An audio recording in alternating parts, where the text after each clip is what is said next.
Pittsburgh Steelers fans, what's going on? This is Jeff Hartman, co-editor of BehindTheSteelCurtain.com, with you for another episode of the Steelers preview.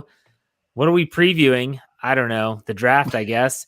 But still, we're here. The triumphant trio is back. Joining me, as always, Brian Anthony Davis, our podcast producer. What's up, Brian? How are you this evening?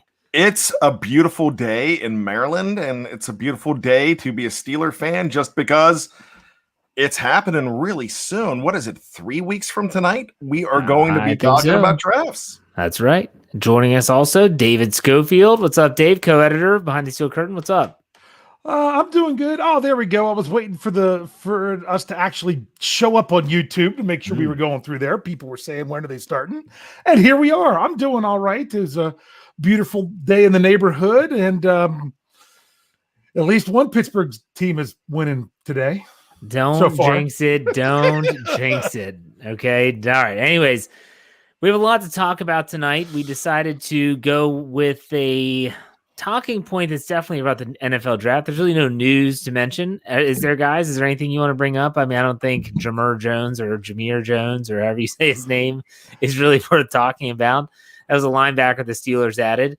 I say let's just get right into it, right? Let's talk about the headline, and that is diagnosing what the Steelers should not do in the upcoming NFL draft. Now, this was something that I think it was Dave or Brian thought of this idea for tonight's show, and someone, I think it might have been Dave as well, that said, let's do a top 5 list. Everyone does their own list of the top 5 things that the Steelers should not do in the upcoming draft. So this could be, and this is a wide-ranging spectrum of things that they should not be doing, and we might have some similar things. We might have some differences. I'm sure there's going to be some discussion and debate following some of these. So with that said, since Dave thought of the top 5, let's have Dave go first. Dave, what is your, I didn't put mine in any order of, most importance. If you did that, that's fine. What's your number one thing? I kind of did. And I said this to you guys in the Slack channel. I'm like, all mine start with the word don't. That's kind of how we're going here. Don't. Yeah. The following. So I'm gonna give this one. I think this one is obvious. And I might have been taking one that everybody has, but this was my number one. Don't lock onto a specific position. We're talking round one. We're talking about round one picks. I laughed. That was my first one. That was your first one? Mine was don't draft by position, and I had it as examples: Artie Burns, Terrell Edmonds, and Jarvis Jones. Yeah. What do you think Jarvis Jones, though, was drafting by position? Because I felt like they just thought he was the best pass rusher available at the time, don't you? I mean, do you think that they were? I don't know that they locked in on the position. That they had to go pass rusher, but I know what you mean there. Artie Burns was obvious. We need a corner. We're going to take whichever one's there. And when all the top ones were gone, it's almost like they drew a name out of a hat. Well, I felt the same way about Edmonds, and there's still the people that believe that Edmonds was the pick only because Shazier was there to walk out on stage. I don't believe that personally. Because who's to say the phone even rang? Well, Edmonds was on the can. During when his name got called, people said he was a 3rd round pick. No, he was moving up people's boards. He was up into the second right. round by the time the draft came around. But hold on, Brian, what do you remember about Jarvis Jones, like leading up to the draft? Because I don't remember a ton. I got to be honest. I don't remember a ton of pre-draft stuff. I do remember that was a very odd draft for a lot of teams. That was a really weird all the way around. Eric Fisher went number 1. There were a lot of, if you look back at the first round of 2013, not a lot of teams won. I mean, in fact, very few teams won. It was really weird. There was something very specific in the Jarvis Jones draft that I don't want to bring up because that's one of the things on my list. But what I do remember, I remember that they were thinking about edge rusher, because remember, James Harrison was gone. James Harrison in that offseason went to the Cincinnati Bengals. So there was a lot of need for that edge rusher, and I believe Jason Worlds was getting ready to have his contract come up pretty soon, and he didn't even sign a new contract. A lot of people thought he was going to go to another team. He did. He went to his church's team, and he decided to become a Jehovah's Witness full time, and he got out of football altogether. Now, do you remember? I just remember that they. I was going to say, people sometimes forget with Jarvis Jones. He did play 1 year under the transition tag. Not Jarvis Jones, Jason Worlds. Yes. But he did play 1 year under the transition tag. So he did play 5 seasons and not 4. Okay. So, yeah. I mean, you didn't say that. Right. I was just throwing that out there. People also forget about El Busto, as we used to call him on this program, and that was Jarvis Jones. He had that spinal issue. Remember that? It was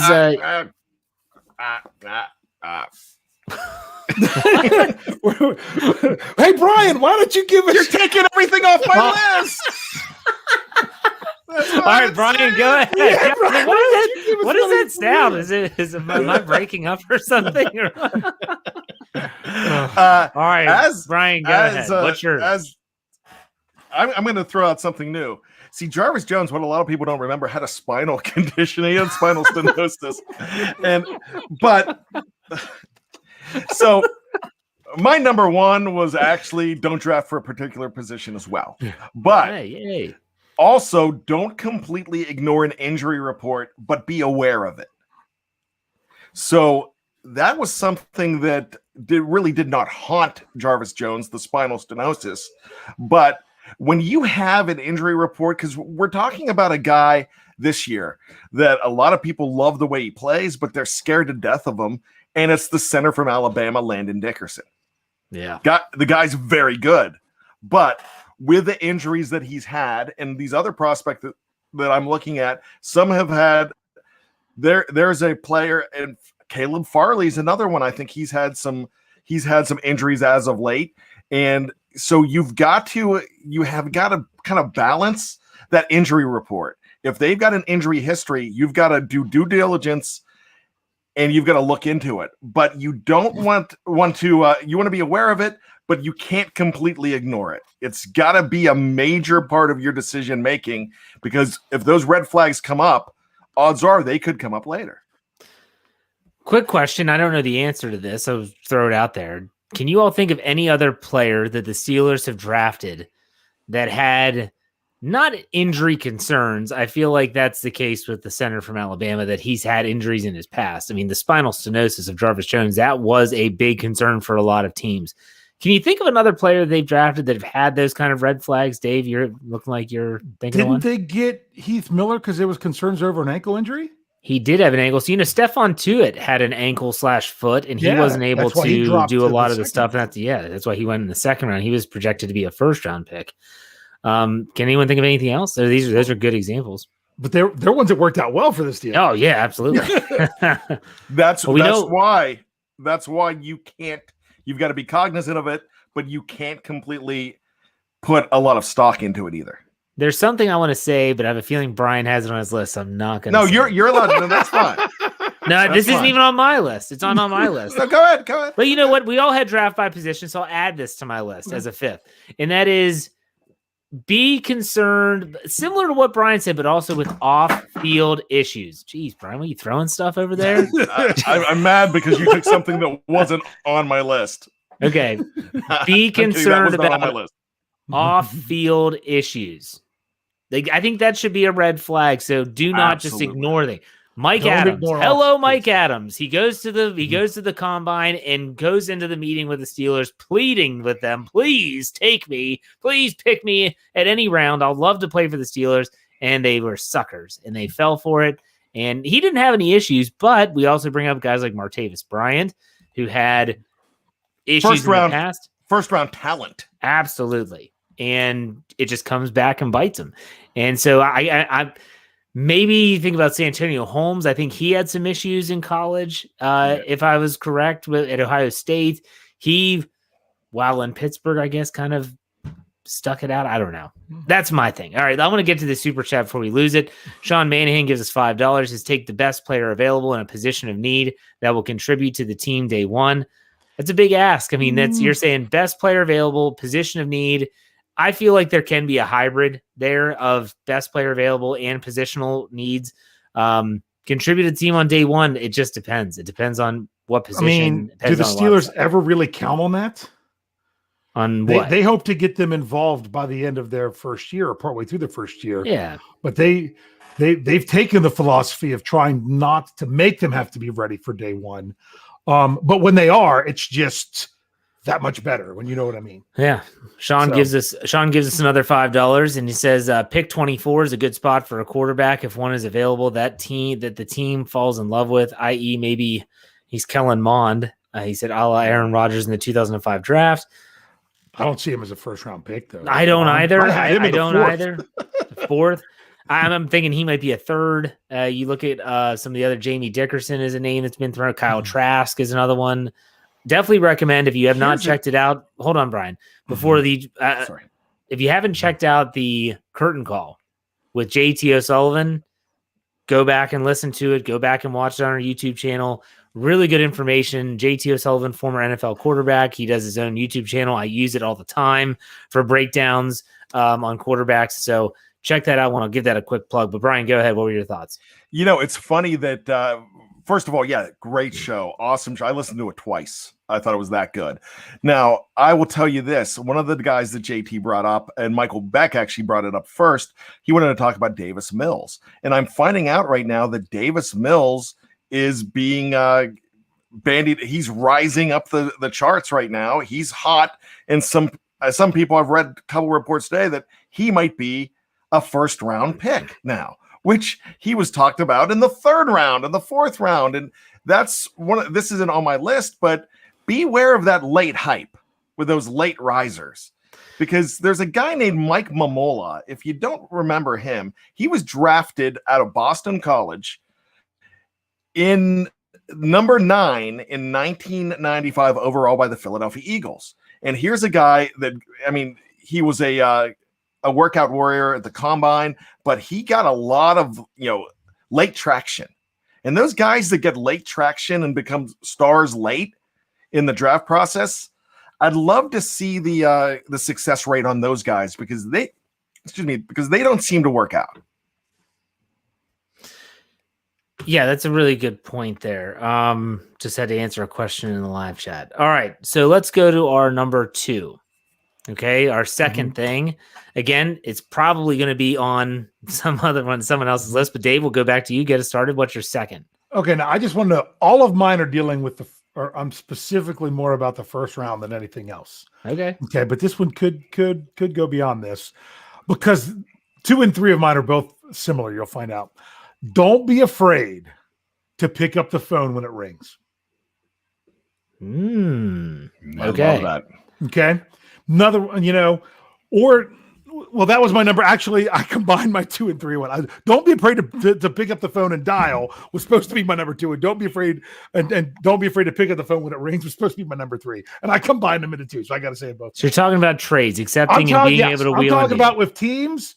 If don't be afraid to pick up the phone and make the call if someone you really want is there and you want to go get them.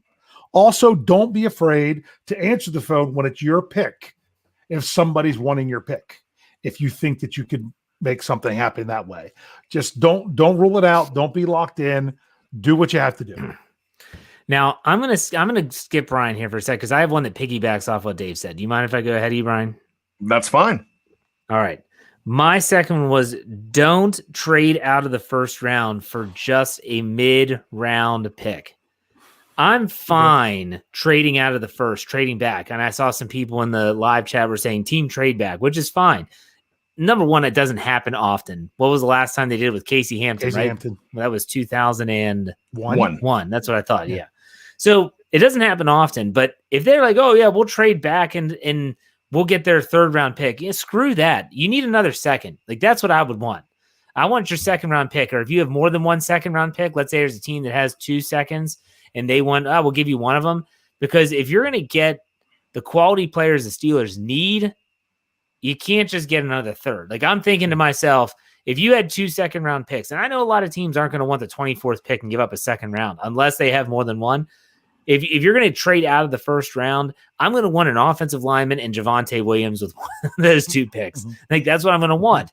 And they absolutely can't just say, oh, well, we'll get a 4th. That's not going to do it. That's not going to do it for me, at least. So I'm all about answering that call. I'm all about picking up the phone. I was the one that was spearheading the trade up to 10, 11, or 12 and get a quarterback this year. And I still would be okay with that if the price was right, but I just don't think they should wheel and deal for nothing. The first round still has value with the 5th-year option. I'm going to stand by that. And if you can get it that 5th year with that player, whatever position, and they're playing well for you, that 5th year is very valuable. So don't just trade back for the heck of it. Dave, go ahead. You want to say something? I was going to say, I brought this up Tuesday on a Scobro show. Is like, I don't even know that I would want an additional pick to trade back. I would want to trade back to then on your very next pick, be able to trade up, if you know what I mean. Like would you trade your first round pick back? I don't know, anywhere from 6 to 12 spots, which, would put you in the second round. If you were also able to trade your second round pick to move up even more spots than what you traded back. You know what I'm saying? My head hurts. Yeah, meaning you're not even picking up an additional pick. You're moving back. Just 6 tell me the spots answer. Okay. In the first round in order to move up. So what would they have? What pick would they have then? Is my question. So I understand you're not garnering more picks, but where would they pick? I'm not saying this would work because I'm not saying these teams even have these picks. I'd have to look into that a little bit more. Like I said, at one point I actually found that, Jacksonville, if you could take their first pick of the second round and they have another pick, in the around the 12th pick of the second round as well. If you would trade back to that one, but also trade up your second pick up into that one, where instead of drafting at 24 and 55, you're drafting at say 30, 33 and 40. You know what I'm saying? In other words, improve your second round pick more. I'm fine with that. You move down. Totally fine with that. I'm also fine with if, let's say, the Tampa Bay Buccaneers said, we want to go from 32 to 24, and we're going to give you our third round pick then, and we'll swap first. So Pittsburgh would then pick 32nd, and then they would also still have 55. I'm sure Brian is.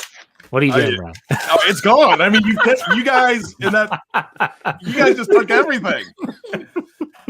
With the Tampa thing, you just took everything now. I'm sorry, Brian. Why don't you go to your next one on your list? Well, okay. Don't draft a dead guy. Make sure that he's living before you draft him. So don't take Dick Shiner in the 21st round. Maybe, let's go back to the trading, because one of the things that I had on there was don't trade too far out of the first round. And I think you guys pretty much covered that. But that was my whole point to my next one, was talking about the Tampa Bay thing at 32, because that's something I've talked about. I've been team trade back. I've been talking about Tampa Bay on the hangover for the last couple of weeks, because they're a team that they really want a running back from a lot of what's being said. And they would probably like to move up into the 24th spot to get a guy like Etienne or a guy like Najee Harris. But one thing that you want to be sure of with a lot of these mock draft simulations that I've done, I've always traded back a little bit, but you try not to really go past 35, because now everything that the live chat's saying and you guys brought up, you don't want to. That 5th-year option is a big deal, and I get that, and you don't want to lose that. However, if you, and I agree with you also, Jeff, I want to kind of make sure that they can go ahead and if they can get a third and a fifth. If they can get a third and a fifth, for Antonio Brown, there you go, Mr. Third and Fifth. that wouldn't be a bad idea. And if you can, you still get their next pick with it. But if you can find a way in this draft to get into the 5th round, that would be good too. If you are in a situation that you can go back 3 picks and get a 5th round pick, still do it though. I got one. Okay. Oh no, go ahead. Finish what you're saying. And the reason I'm saying that is there's such a big gap between their 2nd, 4th round pick and their 6th round pick, and there's a lot of talent in that 5th round. So, like I said, if you're dropping from 24 to 27, And what you can get as a 5th round pick, you might be able to even get a 4th out of that in there. If it's a small little gap, if you're only moving a little bit and you're getting that extra pick, it is kind of worth it. Go ahead, Dave. Here's my scenario then, Brian. You want to trade with Tampa? Here's what I'm going to do. I will trade back to the 32nd pick and give them the 24th pick. Yes. In exchange, they're giving us their 2nd for our 3rd. Which is 64. Which means we would get 64 in exchange for 87. So you'd have 55 and 64. So we would move back 6 picks in the 1st round in order to take our 3rd round pick and move it up 23 spots. I'd be down with that. Let me just say this, though, but to kind of put a cap on the trade talk. I think that the board is going to have to be so crazy and precise for the Steelers to say we don't want the 24th pick. Yeah. Because there's going to be a tremendous amount of value at a lot of different positions for them to say, you know what, we're going to pass. Now, because you think about some of the players that could be available, whether the running backs, offensive tackles, centers that some people, I'm not one of them, thinks are 1st round talents. You could go to the defensive side of the ball with linebackers. There is a lot of talent to be had at pick number 24. It's just going to have to be, they're going to have to look at their board and say, if someone else wants one of these guys, they can take it. I don't think it's going to happen. Not in the 1st round. I think they could maybe trade in the later rounds, but I'm going to say that they don't trade in the 1st round. But that's just my gut instinct. All right, Dave, what's your next? Oh, yeah. Sorry. I'm now I got to bring this back up. All right. I kind of already used 3 because I did the phone one. It shouldn't have counted as 2. Okay. Don't have wide receiver on your board for the 1st round. Just take it off. And that's one example where I said don't lock in on a position. Rule out positions. Just don't rule. You know what I'm saying? And just don't rule them all out. If you know what I mean.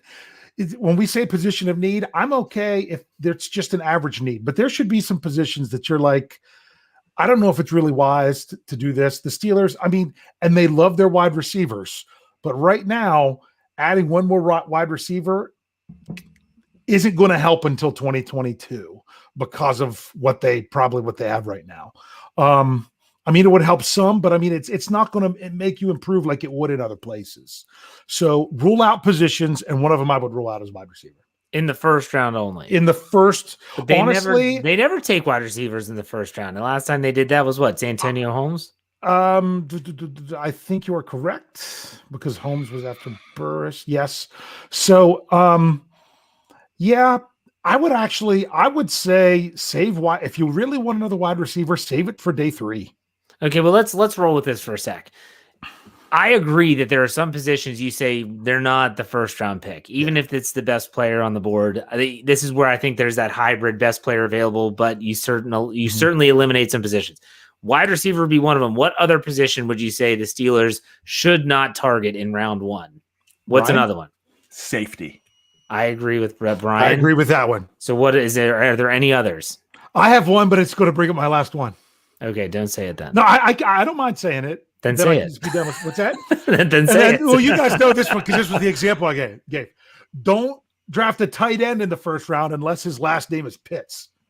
Unless that guy falls to you, which this tight end class is just then it's not worth a 1st round pick. I mean, because he's the only tight end worthy of a 1st round pick, and he's worthy of a top 5 pick. Yeah. And if he's there at 24, you definitely take him just because it's too good to pass up. But other than that, there's not, and that's not just in general, that's because of what this tight end class is. So I would take tight end. Any other positions that you can think of, Brian? You know what? This is my next one, and I'm going to just put it into this one. So we're gonna go for my next one right now. Don't draft a quarterback unless it is in the 1st round. Don't settle for just a guy because he has QB next to his name, even in the 4th round, because the room that you have right now, you don't, because you're going to have to get rid of somebody, and you're going to lose somebody on the squad, the practice squad. You're not going to keep a guy that you draft in the 4th round on the practice squad if he's of any worth. Somebody's going to try to snap him up. So the other thing that you've got to look at here is you talked about it months ago, and you just talked about it now. You would love to see them trade up. In fact, I saw CBS Sports have them trading up to 18 for Lance. I don't think they're going to get Lance at 18, but I saw that in a brand new mock draft from somebody from CBS. And what I'm saying is, unless you can get up into that top 10, and that might not be good enough to get one of these guys, but don't get a guy that you don't think is can't miss. Don't go after that guy, because if he's, I always go back to this. Always go back to J.P. Lozman. J.P. Lozman was a quarterback just like Ben Roethlisberger, Phillip Rivers, and Eli Manning, but he was not a quarterback like them. He had the title. He didn't have the talent. Don't settle for great value catch-up when you can get Hines. Yeah. Don't do it. Hunts catch up. Well, no, hold on, because this was the next one. I have another position though. This was the next one I had on my list. Was the exact same thing Brian just said, which was don't take a quarterback out of round 1, and even if you are taking it in round 1, it's because that player fell to you. So on the outside chance look at Lamar Jackson as an example. You know, everyone thought Lamar Jackson was going to be a top 15 pick, and he slides all the way to 32, and the Ravens scoop him up. That's a different situation. I don't want to see Kyle Trask being picked at 24. I don't want to see Kellen Mond or any of these other mid-round quarterbacks. I don't want to see another mid-round quarterback, period. Because why would you want to make that move? So let's say you talk about Kellen Mond, since we're bringing him up, the Texas A&M quarterback. Okay, so if you draft him, why would you get Dwayne Haskins then?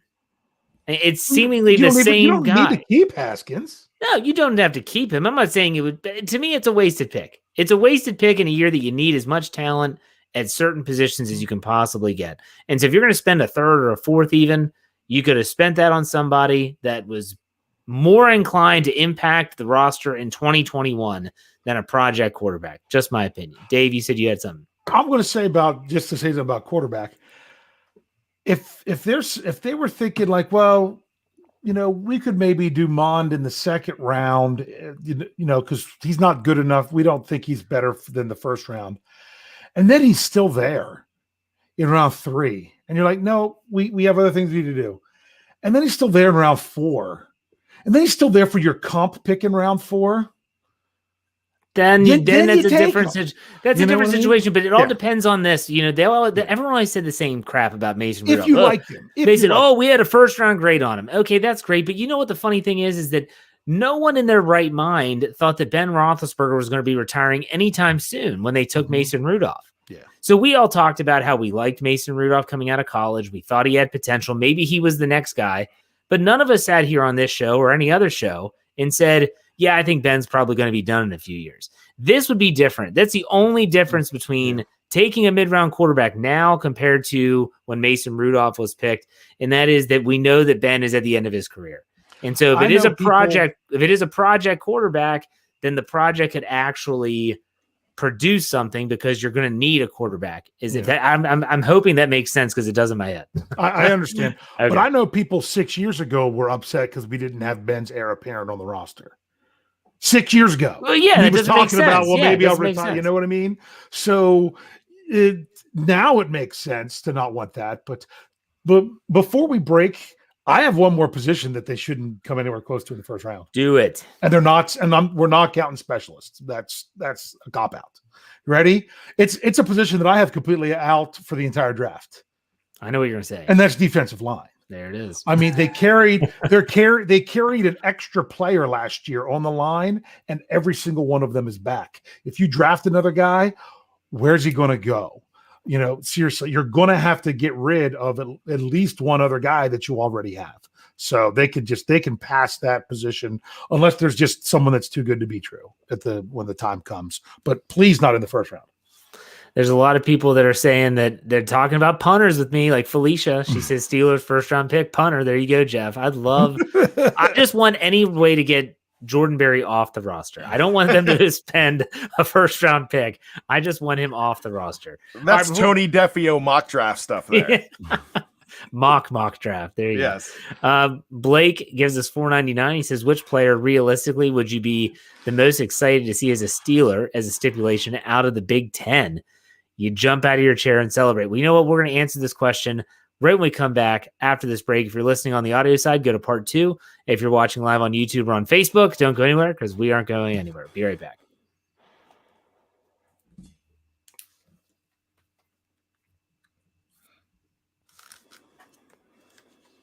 All right, Pittsburgh Steelers fans, welcome back to the second part of the Steelers preview. I'm Jeff Hartman, co-editor of BehindTheSteelCurtain.com. With me, as always, Brian Anthony Davis, our podcast producer, and the other co-editor, Dave Schofield. Right before we went to the break, Blake asked us this question. I'll read it again so we're all on the same page, and we'll answer it. Which player, realistically, would you be most excited to see as a Steeler out of the Big Ten? So a player that you'd be really pumped to see in the black and gold. Brian, I'm going to go ahead and start with you. You seem to be the guy that would get this right.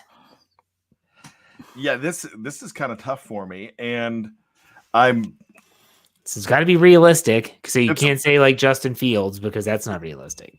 Yeah, let me go ahead and guys, you're gonna have to help me out. You know how the brain cramps a little bit. I've said his name so many times, and now it's escaping me. But it's number 11 for Penn State, the linebacker. Micah Parsons. Yeah, I don't know why he escapes me.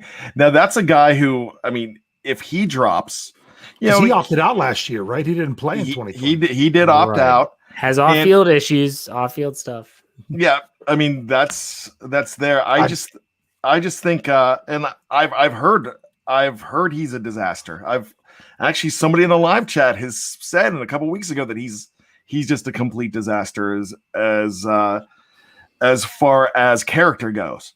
But as far as talent, the guy does have a lot of talent. So that's the guy who I immediately think of when I'm thinking of the Big Ten. But Fields would have been another one, but I'm still not drafting Fields. I just don't think he fits. Well, again, he said it realistic. Like, I don't think that's realistic that Fields falls to 24. Yeah, I don't either. But Parsons could drop. Yes, he has a more realistic chance of being there than Fields. Dave, who do you like from the Big Ten? Okay, I was trying to bring as he Googles Big Ten players. No, I'm bringing up a mock.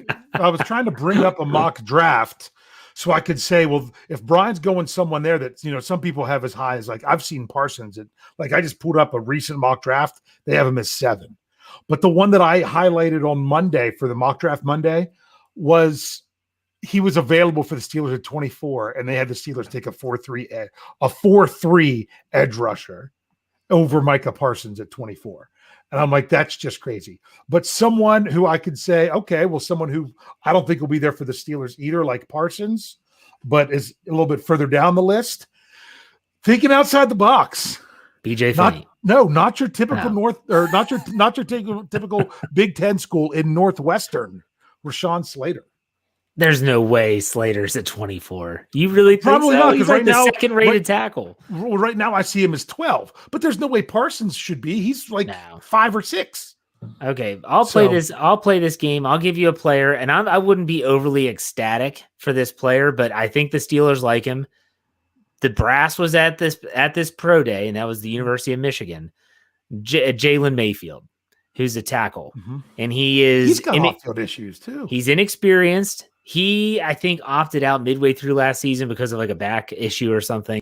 But he's a big dude. He's physical. He will probably be there at 24, whether they take him or not. And the reason why I know this is because Friday I'm running my draft breakdown. I'm continuing my tackles. I've already done Jenkins and Darrisaw, Virginia Tech. Now I'm going over to Mayfield from Michigan. So there you go. Can we go one not in the first round? Sure. Other than the guy Brian's absolutely in love with because I talked him into it at inside linebacker, if the Steelers don't get him in the first round, are you talking about Zaven Collins? Zaven Collins. Okay. The other one is the inside linebacker from Michigan, and I can't remember his name. Quiddy. But I wouldn't mind seeing him Quiddy's not later in the draft. like 2 or 3. Oh, McGrone. Yes, that's it. I know it's not Big Ten, but you guys like Bolton? From The Missouri, inside, yeah. from Missouri. He didn't have a good pro day. A lot of people were just disappointed with his workout. But I think that he's a thumper. Like, he's old school inside linebacker. You want someone next to Devin Bush. You want someone that's not the JOC from Notre Dame. You don't want that type of linebacker. You want a linebacker that's going to go downhill, be more Vince Williams. Like, I like Bolton a lot. I really do. You know, he's the kind of guy that I'm looking at if you want to go in number 2. I don't think he'll be at 55, though. Bolton, yeah, he's here's the thing. Everybody's saying that everybody that we bring up, I don't think he's going to be there at 55, but there's guys that are going to have to drop too. Yeah. And it just seems like he doesn't have bust written on him. He has drop written on him. And that's a lot of people are talking about him sliding into the second. And there's another guy, an inside linebacker, Chaz Surratt, that you can do in the third. Too. So one of the things that I really don't have as a don't, but it's one of my big draft things, is try to figure out a little puzzle. Like, have different scenarios where you've got running back, center, inside linebacker, center, OT, running back. You know, you have all these different scenarios because this draft is kind of perfect where one goes off the board, you could slide somebody in with all these different scenarios. And I'm sure they're going to have that. But there are a lot of clear, okay, if you can't get this center in round 1 and you decide to not go for Creed Humphrey, you're not going to get Creed in round 2, most likely, but you could definitely fill in your number 2. Could be a Dickerson if you want to go to Dickerson. Or if you want to wait to the 3rd, you might be talking a Miners. If you want to go to the 4th with a center, you're talking Trey Hill in one of those positions from Georgia. So have these guys that you could see on your team when it's not, and we talked about not picking the certain position, but having guys earmarked for different rounds at each position that would work and would definitely fit on your team. And I think that's what they can do very well. Yeah. Real quick, I want to get these super chats here. Ashley M gives us $2.99, says, I'm just happy that I caught the show live. We're happy that you're here, Ashley. Thank you very much for the tip. We appreciate it. Sean Manahan continues tipping us a lot tonight. Gives us another $5. Thank you very much, Sean. He says, if Houston calls to give Deshaun Watson for a 4th round, would you accept the trade? No. Personally, they're not. No, they're not doing. I mean, if they're accepting that, it means that he's really in trouble. Well, he's in trouble regardless. Well, no, what I'm saying is that they know he's in trouble if they're, because they wanted like 2 or 3 first-round picks for him. I don't know. And then now if they're going to try to pawn him off for a 4th, then yeah, they know he's not playing again. All right, so Dave, do you have any other ones? I have 2 still that we haven't talked about. I combined mine, so they're all right. Brian, what about you? Do you have any left? This is just a quickie. Don't panic. And that's when I say if somebody goes off the board, this kind of feeds into what I just said earlier about having all these different scenarios, which I'm sure they do. Just don't panic. This is still one of the best drafting teams in the NFL. And if you listen to Dave's show this morning, you would probably figure out that they're a good drafting team. So with that being said, don't worry about this draft. And I'm going to say this to the fans, not the Steelers. Don't freak out if the Steelers take a running back in the 1st round, if they take a center in the 1st round, if they take, because every time now, I'm going to say that there's 3 or 4 people, I could probably tell you who they are. I'm going to go crazy if they draft an inside linebacker in the 1st round. I'm not going to know what to do when they do this. No, you're not doing anything. You're just going to complain about it, and you're going to realize that he's pretty good. Don't do what I did in 2014. I was so angry that the Pittsburgh Steelers selected Ryan Shazier. What do I know? I'm like, you need a corner. You need Darqueze Dennard. This is the guy. Dennard. I don't know who this Shazier guy is. He was a 2nd round pick all this time, and now he's burning up the charts. Hey, they know what I don't know. I don't know anything. They know that. I don't know that I don't know anything. Don't worry. Trust the process. They draft better than you do. And that's the bottom line. I know you won your fantasy league 4 years in a row over your mailman and your 9-year-old nephew. I get it. But these guys have scouting departments. You don't have one out of your living room. Don't worry. If they get a running back, they feel that they can't miss. They know what we know. Just like my kids. My kids don't think that sometimes that I don't know what's best for them, but then they figure it out when they haven't burnt their hand off by putting it on the stove.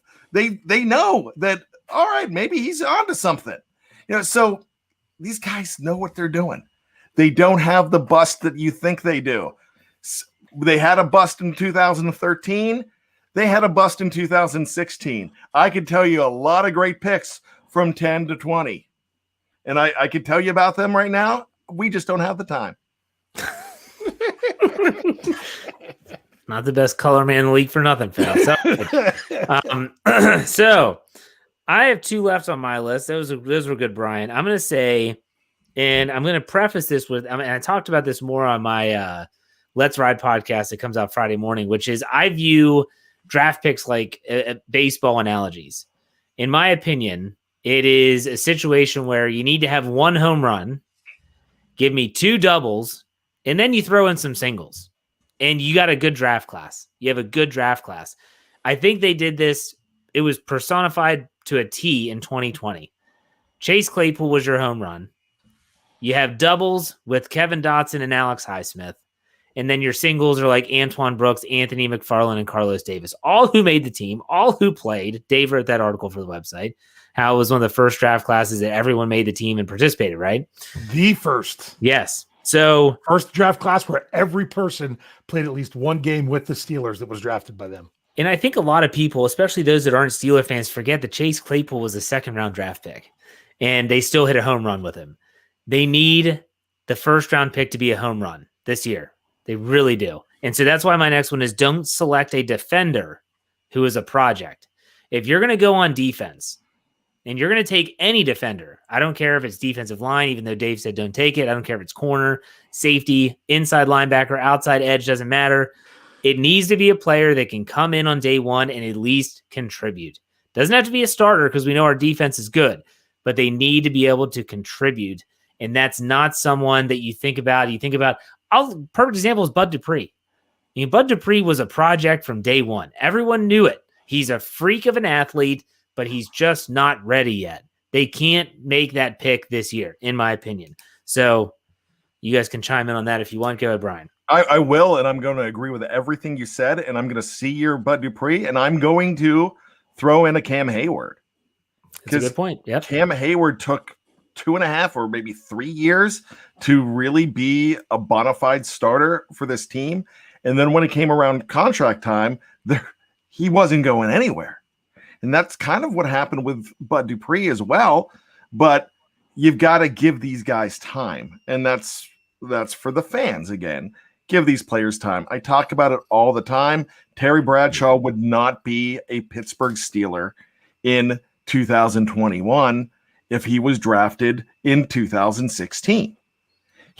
Would have been a Mitch Trubisky. He would have been, oh my gosh, he would have been Carson Wentz. I mean, look at actually, he would have been worse than Carson Wentz the way he started. This is a completely different era.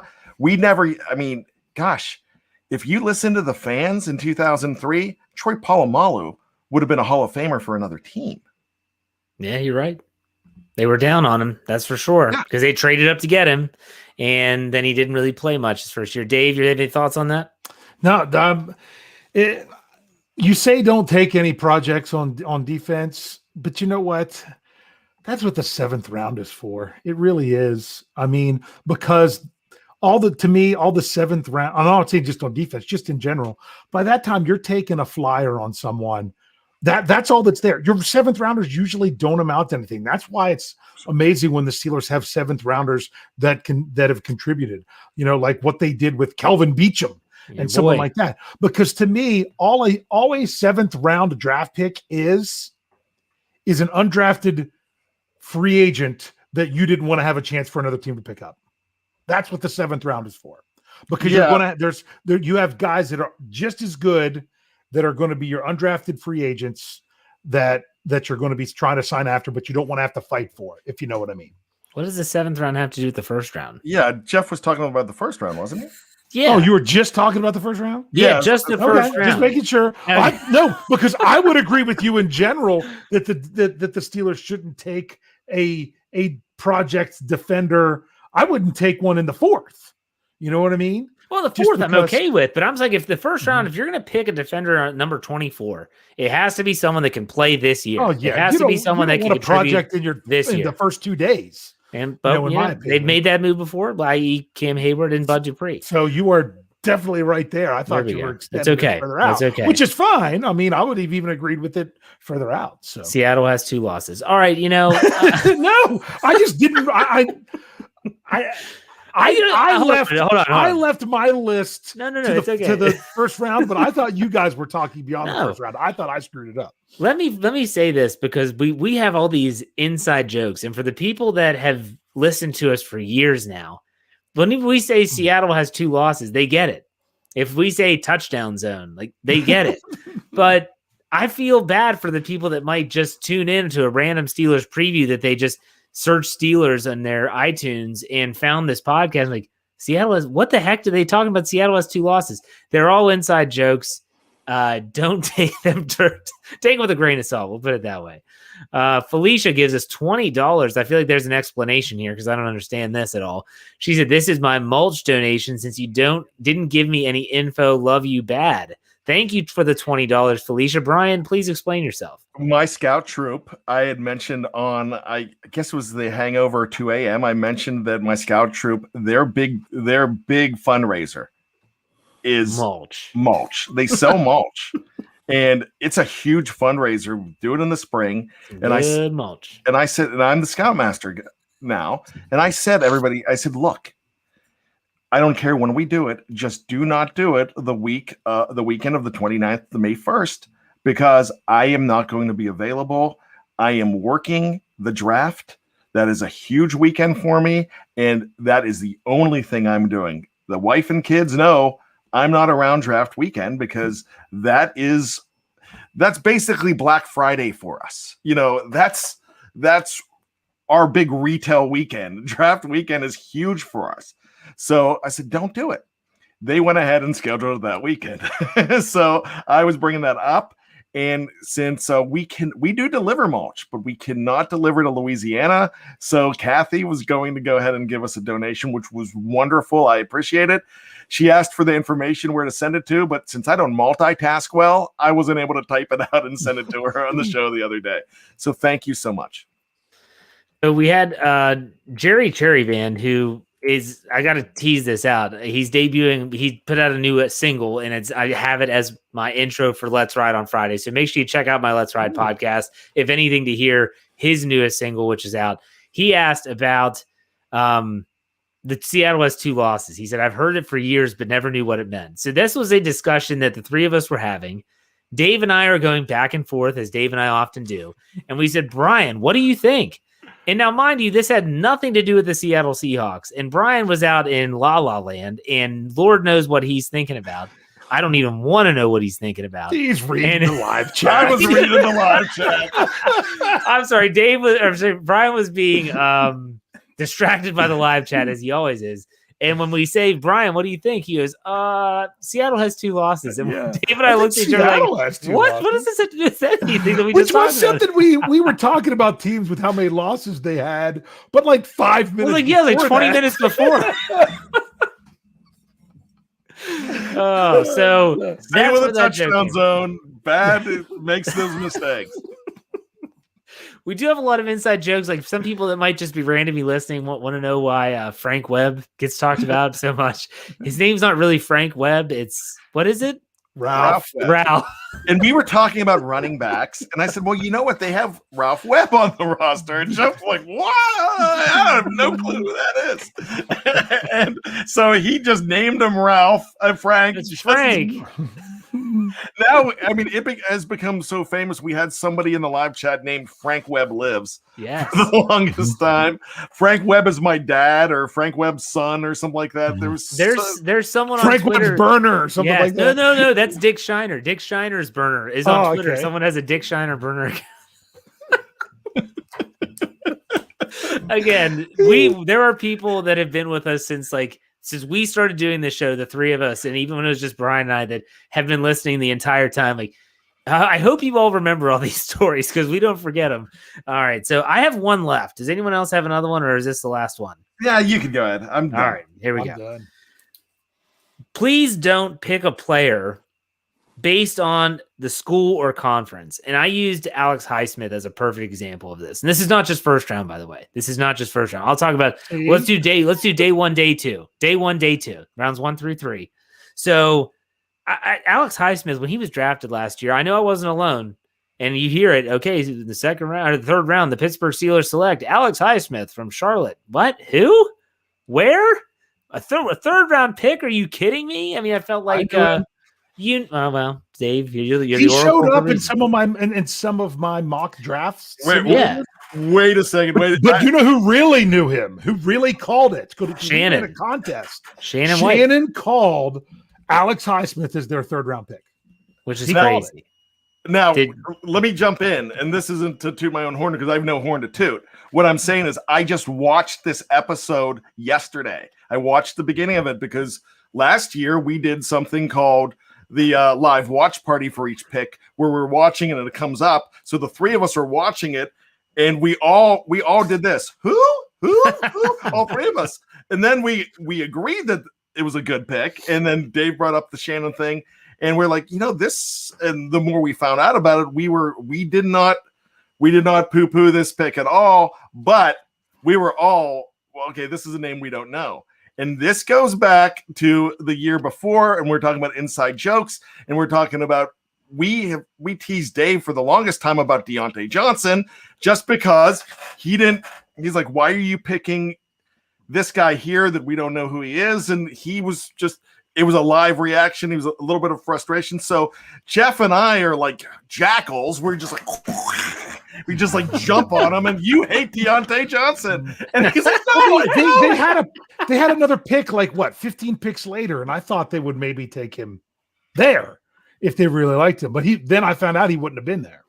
So that was my question. But there you go. But no, with Alex Highsmith, I didn't even remember his name. I just remember that there was an edge rusher from Charlotte that was on the radar. But can I chime in about what Jeff said about the schools, the small schools? Yeah, because the reason I say that, hold on, before I want to preface that, everyone always says, well, they don't like older players. Highsmith was an older player.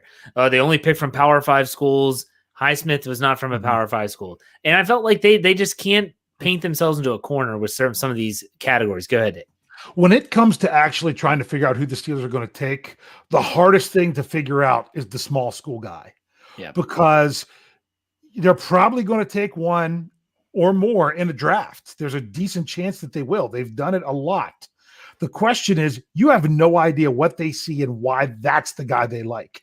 Because I remember that's exactly what I said, because my brother and I ran a live mock draft simulation on our show that the live chat was picking. And I said, Alex Highsmith was one of the options for the third round. And I said right then, I'm like, I don't like to pick small school guys because I really don't know how the Steelers feel about him. They could love him or they could not think much about him. So the fact that the Steelers took him there, I knew they loved him. And that's why I thought it would end up turning out pretty good. And that's why you're right, Jeff. Don't get locked into thinking it's got to be the big school guy. And I'm going to go and say, and just kind of piggybacking off of what we were talking about, I don't feel like the Steelers, I said, well, if Colbert and Tomlin weren't at the pro day, then they're not picking them. I find that hard to believe. I just really find that hard to believe. That would tell me that they do not trust their scouting department or coaching staff at all. That if there was someone that was a really good talent that they just didn't happen to be at that pro day, that they would say, I'm sorry, Kevin and I weren't there. If I'm Tomlin, Kevin and I weren't there, so we're just not going to make the pick. I find that to be absolutely ridiculous. Well, you remember the famous 1987 story where Tony Dungy went to Chuck Noll and said, hey, we don't really need to spend many resources going to Purdue to see Rod Woodson because he is not going to be anywhere near there when we get to number 10. We know we know about him. We know he's good, but let's spend our resources somewhere else because he's not going to be here. Next thing you know, at 10, Shane Conlon goes, I think, at 9 at this point. At number 10, there he is, Rod Woodson. And they're like, oh, wow, this is our guy. So, just because I'm jumping on that thing, because I did this on Fact or Fiction the other day, I've been all over this thing because we've got somebody, a very valuable staff member here at Btsc, and I don't want to mention Michael Beck's name. Oh, no, Michael, I love you, but as soon as he sees that somebody isn't at the pro day, because this guy has eagle eyes on pro days, and he's like, to see who's there. And when he sees that Colbert or Tomlin aren't there, he kind of worries, like, I guess we're not taking that guy. No, if it's a situation that they can get this guy and they know a lot about him, then you don't have to worry about it. They know everything that you need to know about not Najee Harris. They know everything that you need. There's some of these guys you don't have to look at, but you do have to go look at a guy like Zaven Collins because you might not know a lot about him. But you do have to go look at some of these guys. But do you have to go look at Zaven Collins? He's the only athlete at Tulsa that you'd be going to see. You have all the game film you need on him. You're going to get the testing results. They're probably going to have video of it. And in today's modern era, you can Zoom with anybody anytime. And That's so they true. can meet with him. So I'm just thinking to myself, go to the places where you have multiple options. Right. Yeah, but what I'm saying is, who did they send there? They didn't send a big gun there. No. They sent like the assistant inside linebacker. But my theory was, why would you have to send Tomlin and Colbert there when he's the only one you're going to want to see? I'm not saying send those guys there. I'm saying make sure that you're represented there. Right. And I agree with you that you delegate for a reason. Yeah. If Adrian Clem is somewhere, case in point, Adrian Clem went to North Dakota State to check out Radunes. But you don't think that he was looking at, even though he's not a quarterback coach, even though he's not a coordinator, you don't think he was looking at Trey Lance? Yeah, because they trust these guys because they're coaches. And they're going to say, hey, so tell me about Radunes. Yeah, tell them all about Radunes. And the next thing you know, all right, did you get a chance to look at number 5? And it's like, well, yeah, I did. He was impressive. So they do that stuff too. So don't worry about who shows up as long as you know about the prospect. Michael Beck's ready to jump off of a Vancouver bridge every time they're not at a pro day. So we need to keep that in mind. But I can't confirm this personally, but I'll believe him because Double HH said no one was at Stanford when the catch was. No, I want to that's see wrong. Colbert. I don't know that no one was there, but Colbert and Kugler were there because it was Sean Yes. Kugler was the offensive line coach. So but I don't he know said that they didn't think they had any shot at him, but they were there. I believe they were there. Yes, they were. That is confirmed. Okay, Sean Manahan again. Boy, Sean, man, using that stimulus money well. Giving us $5 says they're going to take someone from Maryland. LOL. Yeah, they probably will take someone from Maryland. I'm sure that'll be a pick at some point. Maybe not. We'll see. All right, I'm out. Dave, do you have trivia? I'm out. Oh, trivia? Yeah, I have trivia. Was Brian out? He was out before I said my last one. Good. I have trivia. And if you listen to my Stat Geek podcast this morning, you might have in passing been able to deduce some of these answers. So I don't know if either one of you will be able to or not, but what I attempted to do on Stat Geek, I'm telling you all now, that was what Brian called me out on this show last week, where he wanted me to try to come up with a way to compare the Steelers as a drafting team to the entire NFL. So over the amazing job, by the way. Oh, so you listened to it? Yeah, I can't believe you did it. Well, it was a lot of work, but I'm like, if I'm doing that much work, I'm not gonna do the preview because Stat Geek takes a lot of work every week, so I'm gonna do the work for that. So I did it there. I was hoping it made sense. It was really difficult. I kind of used PFR stuff and then combined it with my own just to come to a conclusion. Did not expect that conclusion. The team that was the best did not. It wasn't. I'll tell you, Pittsburgh was towards the top, but there was one team that was one step better that I was surprised with. So if you haven't checked it out, go check it out. But one of the things that I used to figure out when it came to drafting superstars, because I was breaking into two things, superstars and key contributors. I subtracted off based on the number of top 10 picks the team had. Because if you're drafting in the top 10, you should be drafting a superstar. You really should. So you're kind of penalized if you're constantly drafting in the top 10 and constantly missing. So when I did that, I found that there was a bunch of teams in the NFL, not a bunch, but several teams in the NFL. No, it wasn't a bunch. I think it was 3, actually, now that I look back at it, that only had 2 first-round picks since 2000, one of which was the Steelers. My question to you guys is there are 4 NFL teams that have picked 10 or more, double-digit times in the top 10 since the year 2000. Do you have any idea who those 4 NFL teams Cleveland. are? Cleveland has drafted in the top 10 13. They have made 13 top 10 picks. Whether they traded for them or however you got them. They've made 13 top 10 picks in the last 21 drafts. Crazy. I'm going to take a guess here, and I'm going to guess. Go, Brian, go. You guess. Go ahead and go. You guess. This is purely a guess. I'm going to say the Miami Dolphins. The Miami Dolphins? No, they're not actually even close. They only have 6 top 10 picks in the last 21 years. But the problem is they haven't been done very well with their picks. I was actually going out on a limb and going to say, I don't know why I'm thinking of this team, Buffalo, because they were pretty lousy earlier in that stint. But Buffalo was at least close. They had 8. Okay. They had 8. I'll throw some out there from the live chat. The New York Jets. The New York Jets were really close. They were one of the teams that had 9. Detroit Lions.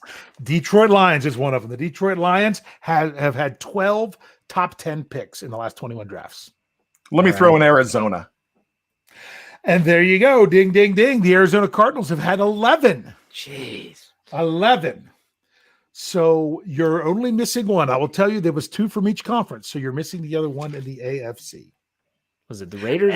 And it's actually the team that has had the most top 10 picks in the last 21 years. That's not the Raiders. And then. they will have another one this year. The Jags? That would be the Jacksonville Jaguars with 15 top 10 picks in the last 21 drafts. Oh my gosh. That is insane. Mm-hmm. And some people say the Bengals had 9. They were really close. So, really man, close. Yeah. How many? 15? 15 for the Jags. Jeez, and they still stink. Holy cow. Brian, do you have trivia? Yeah, I do, but I don't think we have time for the whole thing. So I'm going to just water it down a little bit here. And I am going to, this is something that I should have done on President's Day weekend. But I'm looking through for an article that I'm going to do and for Tales from 2 a.m. that I did the other day with some fun namesakes. And in 1980, the Steelers drafted a player named Woodrow Wilson. So not the president of the United States, Woodrow Wilson, but they drafted a Woodrow Wilson. So I'm going to give you other presidents that they have drafted, not the full namesake, because they did not draft a George Bush, but they drafted a Devin Bush. So I'm going to give you the names of every single person, not in the first round, that they've drafted in their history. And there is going to be one in there that does not belong on the list, that they never drafted a player with the last name of a president. And you have to tell me which one it is. So I'm going to give you Johnson, Washington, Adams, Grant, Harrison, Carter, Taylor, Jackson, Ford, Buchanan, Wilson, like I mentioned, Jefferson, Hayes, and Polk. Which one have they never drafted? I'm going. You're going to get it. With Harrison. Okay. Because they had James Harrison, but he wasn't drafted. And I can't think of another Harrison that they have drafted. What about Arnold Harrison? Did they draft an Arnold Harrison? We'll see, Jeff. Okay. What do you think? What he said. You didn't even Seattle has 2 losses. He ran through the names so quick. I'm trying to think about all the players that could have Did been. you say Polk? Yeah, he did. I think. Said Polk. Polk. See, but Hayes, Polk's too obvious. Polk is too obvious. That's I feel like that's one that everyone's like, oh, it's Polk. But there's probably some schmuck that they drafted named Polk. Burley Polk was not a schmuck. Burley Polk was on that list. His name is Burley Polk. Burley Polk. Best friends with Dick Shiner.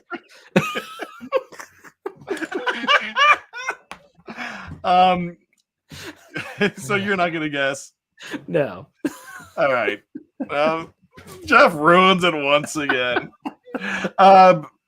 Arnold Harrison was never drafted by the Steelers, and neither was James Harrison. So the two presidents named Harrison do not have a Steeler surname namesake that's ever been drafted. I feel like the scene in Billy Madison when they're doing the decathlon at the end, and Eric is playing the violin, and it's beautiful, and Billy Madison has like the oboe or something. He just blows into it one time. He goes, "He's good." That's me when I'm doing trivia. That he's good. I don't know. All Burley right, Polk. Burley Polk. Good Lord. Okay, let's do some final thoughts. Brian, we'll start with you. Go ahead. Burley Polk. That's all I got. That's the best. That's it? I don't have any. All right, very good. Dave, final thoughts. Move it along.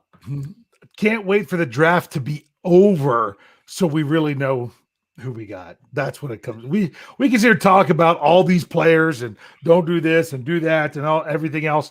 It's all good and fun talking because that's what we're focused on, because that's the next big thing. And I mean, and other than the actual season, the biggest thing in the NFL. But it really is going to come down to, before we know it, we'll know the approximately 8 players that the Steelers have. And then that's when we can really get in and know what's going on.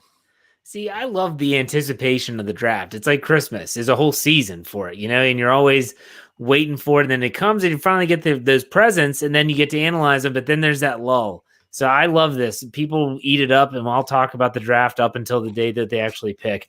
Blake gives us $4.99. Says, when's the fan draft?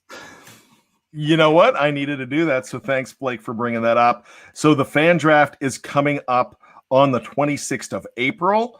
On the 19th, we are going to have the Btsc draft, where the contributor draft. But before we do that draft, we're going to have the draft lottery when we have those picks. Blake, I already got an email from you. If you do want to email me, or go ahead and send something to my my Twitter account, which you can see on the screen, which is hashtag BTSCBAD, or St. Myron. Pardon me? It's a hashtag? Is your Twitter handle? No, it's not hashtag. It should be at. Hashtag. I don't know. I knew this whole. I only have like 296 followers. What is this snap face thing? I thought it was hashtag. Are we insta facing right now? Are we insta facing? Is that what we're doing? No. Okay.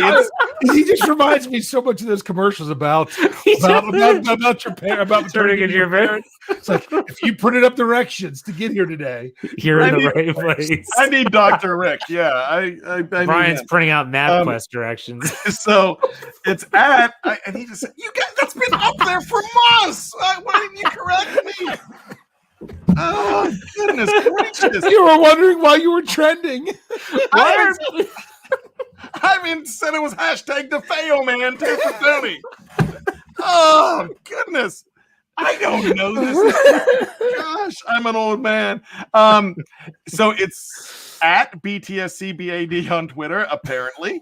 And it's St. Myron at gmail.com. Of course, St. Myron for Myron Co. Oh my gosh. Felicia says, I hope we don't end up like the Christmas Story movie and don't get the gun. He gets the gun. He still gets the gun. He shoots his eye out. That's the best part about it. Well, not that he shoots his eye out. Anyways. All right. That's a great show. We're going to wrap this up. Next week, we'll be back to talk about probably the NFL draft. So if you love draft talk, make sure you tune in next Thursday. Maybe there'll be news. I don't know. We'll see. Dave, why don't you send us out? Hey. There you go. Have a great week, everyone. We'll see you next week for another